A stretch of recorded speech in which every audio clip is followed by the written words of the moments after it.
নমস্কার বন্ধুরা, রান্নাঘরের ডায়েরিতে তোমাদের সকলকে স্বাগত জানাই। আজকে তোমাদের কেমন লাগলো, কেমন কাটলো দিন? আমাদের আজকে রান্না হয়েছে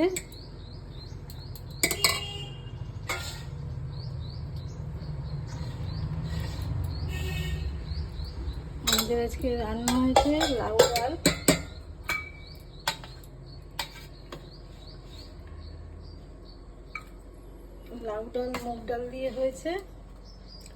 আজকে আমাদের নিরামিষের দিন, শনিবার।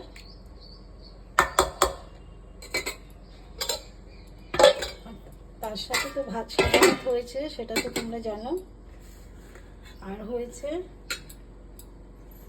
একটা মিক্স ভাজা,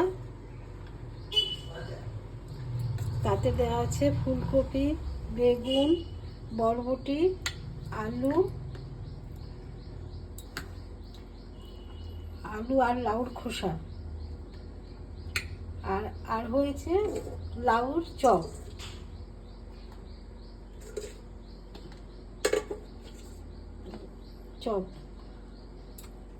আর তার সাথে আছে শসা, লেবু।